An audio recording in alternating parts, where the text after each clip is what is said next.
भर्तृ जी महाराज इस निंद्रा को कह रहे, निंद्रा मैं तुम्हें चेतावनी दूं, मैं तुझे चेतावनी देता हूँ, तुझे समझाता हूँ, तुझे बरसता हूँ, तू मेरी बात सुन। तू सादा रे मत जाए, इन साधु संतों के पास में मत जा, मैं तुझे चेतावनी देता हूँ। भर्तृ जी महाराज कह रहे, क्योंकि ये साधु महात्मा कई मुंड का हुआ करें, तेरो माथो फोड़ देगा। कोई लठधारी, कोई मठधारी, कई महात्मा तो 10 इंद्री घिसडारी, खोपड़ी की मती न्यारी न्यारी। कई महात्मा एक हाथ लंबा सुल्फा रखते हैं पीने का, भगा के मारेंगे तेरे माथा फोड़ देंगे। और कई महात्मा 5 हाथ लंबा सोटा रखते हैं। अरे निंद्रा, तू इन साधु संतों के पास में मत जा, इनसे दूर रहे। कोई सीधा सा आदमी, सज्जन सा आदमी है, मास्टर ने पकड़ दे, यहाँ कोई डर नहीं है, लेकिन इन साधु संतों से तो दूर रहे। कई मुंड का हुआ करे, पता नहीं कौन सा मुंड में बैठा हुआ।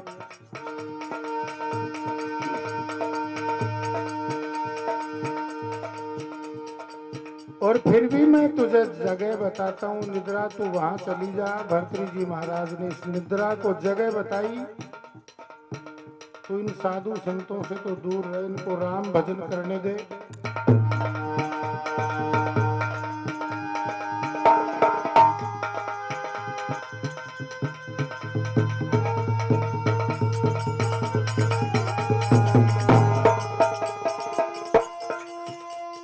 उठ सवेरे मिथ्या भाके,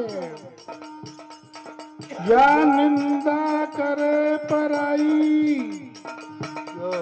वागर तो थन मांगो दे दियो जाजो बिना बुलाई। जो प्रातः उठ करके मिथ्या भाषण करता है, उठते ही सबसे पहले झूठ बोलता है, जो दूसरे की निंदा करता है। देखो, इस वाणी के 4 दोष माने जाते हैं शास्त्र के अनुसार। एक तो झूठ बोलना, एक निंदा करना, कटु वचन बोलना, व्यर्थ बोलना, ये 4 दोष वाणी के होते हैं। जो आदमी इन दोषों से बच जाता है, उसको एक सिद्धि प्राप्त होती है। पातंजलि अपने योग दर्शन में लिखते हैं,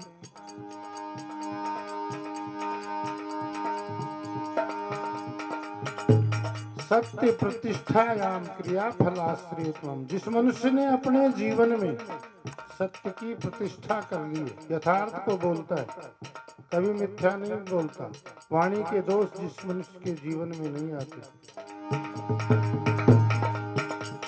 उसकी वाणी अमोघ हो जाती है, उसके वचन सिद्ध होते हैं। ऐसा पातंजलि ने लिखा है।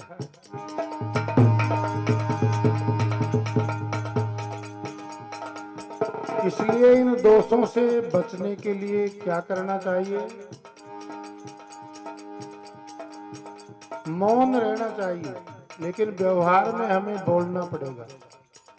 मौन कब तक रह सकते हैं? व्यवहार में हमें बोलना पड़ता है, तो बोलने से पहले इन 4 बातों का ध्यान रखें। कहीं हम झूठ तो नहीं बोल रहे, किसी की निंदा तो नहीं कर रहे, कटु वचन तो नहीं बोल रहे, या व्यर्थ तो नहीं बोल रहे जो बोले ही जा रहे। शॉर्ट एंड स्वीट, बिल्कुल छोटा उत्तर हो लेकिन मधुर हो। 4 बातों का ध्यान रखा जाए, फिर उस आदमी की वाणी में वजन होता है। वो आदमी 100 टके का होता है, खरा आदमी होता है। गोविंद जय जय गोपाल जय जय, गोविंद जय जय गोपाल जय जय, राधा रमण हरि गोविंद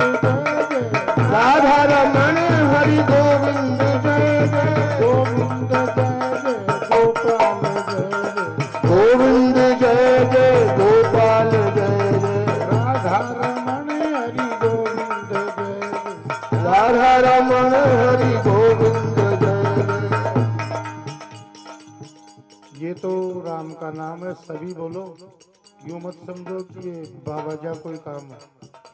राम को नाम ले बाबू।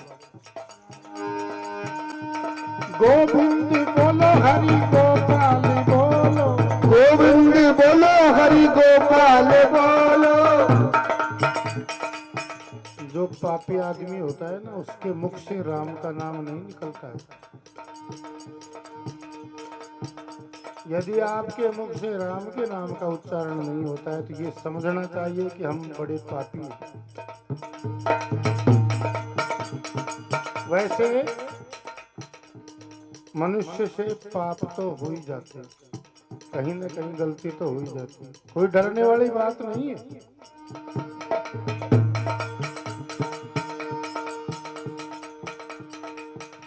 आखिर आदमी तो है, इंसान ही तो है, गलतियां तो होती हैं। यदि आपने पाप भी कर डाले हैं तो एक युक्ति उन पापों को काटने की। एक दीपाल कवि हुए हैं, बहुत अच्छे कवि हुए हैं। उनका कथन है,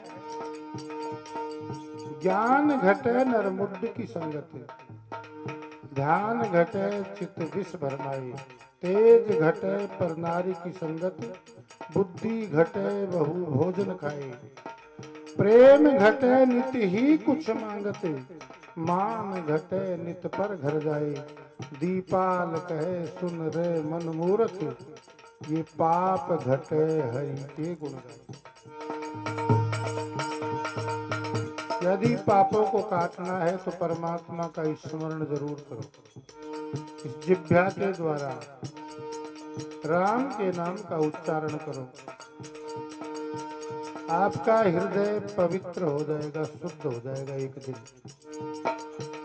कितने ही बड़े पापी क्यों ना हो, वाल्मीकि जैसा पापी, अरे नाम के प्रभाव से तो हजारों पापी तिर गए।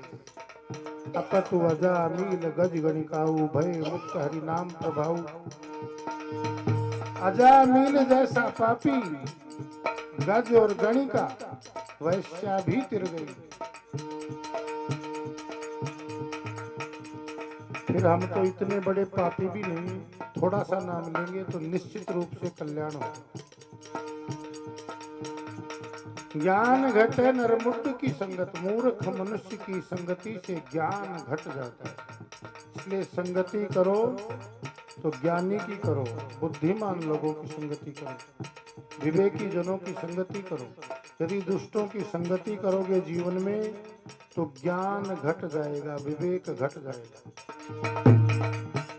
और जब जिस आदमी का ज्ञान घट जाता है, देखो बुद्धि नष्ट होने के अनेक कारण हैं। गीता में दूसरा कारण दिया, भगवान कृष्ण ने अर्जुन को बताया कि अर्जुन,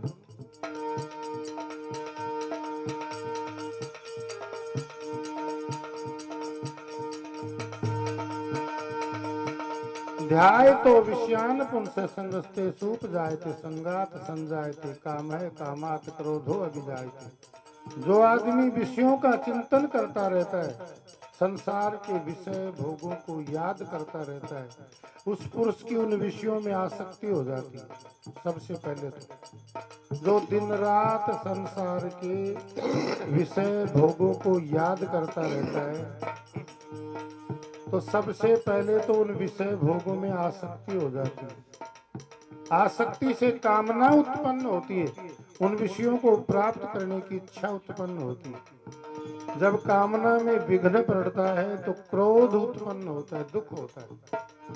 कामना पूर्ति नहीं हो तो विषय प्राप्त नहीं होते हैं, तो फिर क्रोध उत्पन्न होता है, दुख होता है। क्रोधाद भवति सम्मोह, सम्मोहात् स्मृति विभ्रमः, स्मृति भ्रंशाद बुद्धि नाशो, बुद्धि नाशात् प्रणश्यति।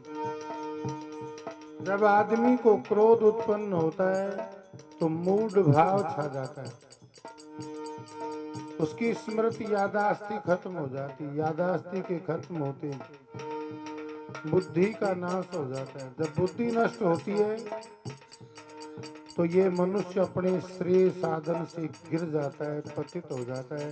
अर्थात जिस आदमी की बुद्धि नष्ट हो जाती है वो अपने श्रेष्ठ मार्ग को, अच्छे मार्ग को छोड़ देता है।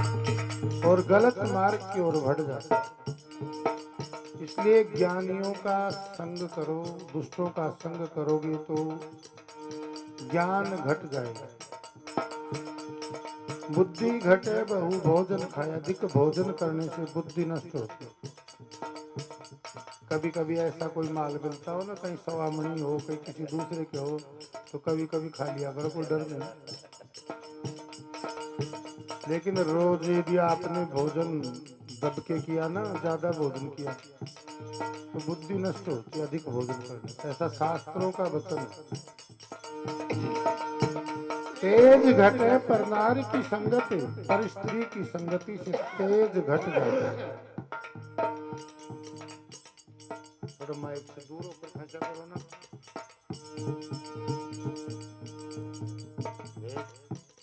बंद क्यों करेगा?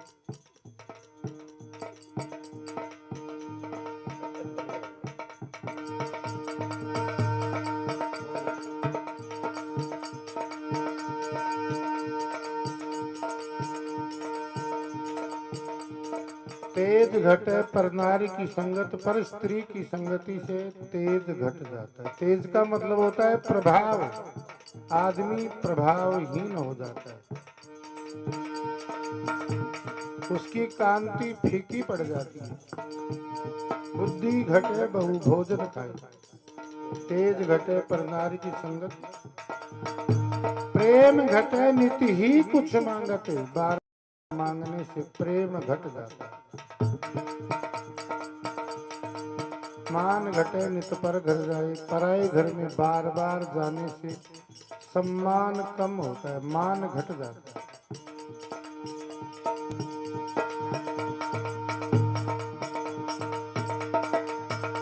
दीपाल कहे सुन रे मन मूर्ख, अरे मन मूर्ख। हर आदमी को मूर्ख कह दिया जाए, आदमी को धनहीन कह दो बुरा नहीं मानता, पुत्रहीन कह दो बुरा नहीं मानता, लेकिन बुद्धिहीन कह दिया ना तो बात बिगड़ जाएगी।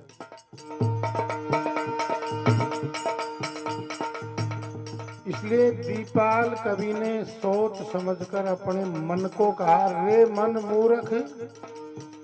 दीपाल कहे सुन रे मन मूर्ख, पाप घटे हरि के गुण गाए। परमात्मा का स्मरण करने से पाप घट जाते हैं, इसलिए परमात्मा का स्मरण करो।